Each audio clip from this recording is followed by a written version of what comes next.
Well, good evening and welcome back to Sunday Evening Devotions. Perhaps you saw a song like this coming into school classroom at one point in your life, brought a little bit of fear and trepidation, a test.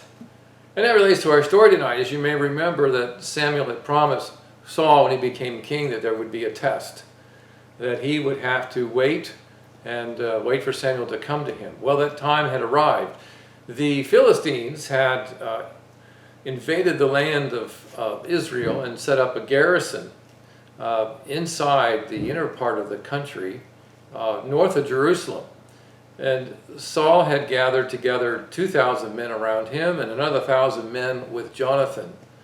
And in that, as they were separated by the two encampments on either side of this garrison, it appears that Jonathan was forced to engage the Philistines and, in God's providence, attained a victory. Well, that stirred up the hornet's nest, and so the Philistines come en masse into Israel, such that then Saul retreats eastward towards the Jordan Valley and goes to Gilgal as he was told, and he waits for Samuel to appear. Samuel told him to wait 7 days. The 7 days elapse, and still no Samuel.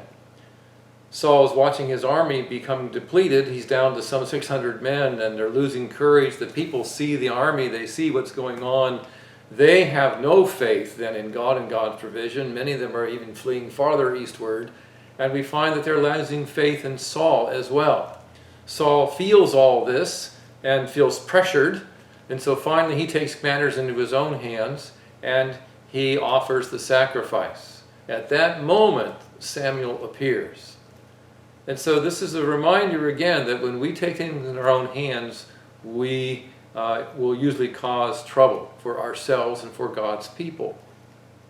So Samuel comes, Samuel rebukes him for what he's done, and then tells him that the kingdom will not remain in his family, that God would have established him if he would have just remained faithful. Now this may seem difficult, but you see what this was all about was trusting not in outward things, but trusting in God's promises and God's word.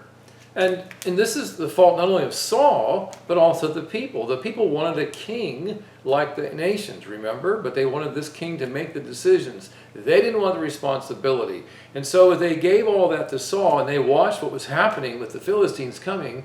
They did not believe in God, in the sense that God would deliver them. They didn't believe in God's blessing of the king that they asked for. And so they gave into fear, and they made Saul's test even harder on him. And so when he saw it, and again he lacked the faith that God would deliver no matter what, that he could trust himself and God's kingdom to God, then he fails the test. But God is not going to be mocked, and God will bless his people. That's the great comfort we have. As the story continues into chapter 13, what we find is that God then blesses even though Saul has failed. And he uses Saul's son Jonathan. So in the midst of this struggle, Jonathan then departs, takes his armor bearer, as you may remember the story, and he says to the armor bearer, well, we have an opportunity. Let's see what the Lord might do. And he proposes a sign that if the Philistines tell him to come forward when they show themselves, that is a sign that God will deliver them into their hands. The armor bearer is trusting. Jonathan is trusting. They follow through with their plan. It falls out that way, and they're able to rout the 20 men that were in this encampment. Well, that then brings about God's direct activity in causing fear and confusion with the Philistines. They think they're being attacked by the Israelites in a surprise attack from the rear guard, and there's all this mass confusion. Saul hears about it, doesn't understand what's happening, and then the men rush into the battle. Saul now is so wound up about the first failure and the desire now to have vengeance that he puts the army under an oath that if anyone eats before he is avenged of his own enemies, that they would be cursed. So he brings the wrath of God down on God's people. The war, the battle, goes on throughout the day into the evening, such that the people become weakened. In the course of these events, Jonathan, unaware of this vow that Saul has placed on the army, partakes of some honey in the forest, in the midst of these things, and is encouraged and strengthened by that energy, and goes on to do the battle. Then, after that, Saul then inquires of the Lord about what should be happening, and God doesn't seem to answer. And we're asking, well, what's this about? Well, because again, God's name will not be misused.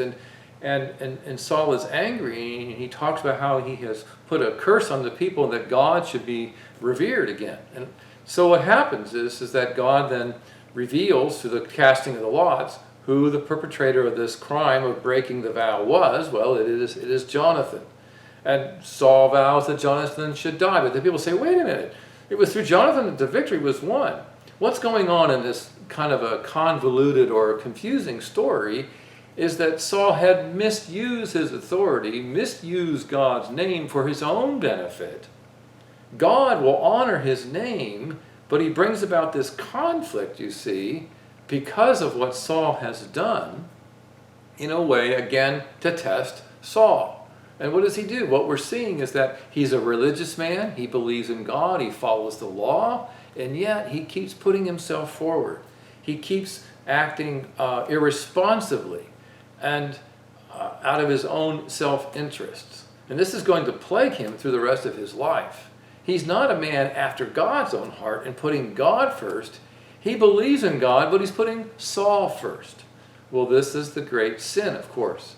And so even though we may look outwardly religious, and we may follow God's laws outwardly, if we're doing it for self, we're doing it for the wrong reasons. Well, Jonathan is preserved, and we see then that God then not only blesses Jonathan in giving him the victory, but then God, out of honor of his name, blesses Saul in terms of his kingship. Saul then establishes his kingship, begins to fight. His enemies are all around, and God gives him the victory because God is about saving his people. And he will use a crooked stick. He will use even Saul to accomplish that.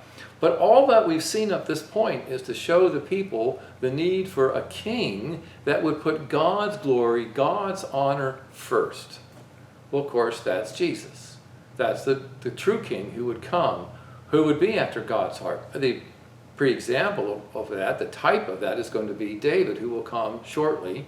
But it is Jesus in the end who puts God first. And that's what we must do. We must put Christ first. And it is Christ who puts God first, so that he says, even at the cross, not my will, but thine will be done, that he might redeem us. Well, that's good news. Good night.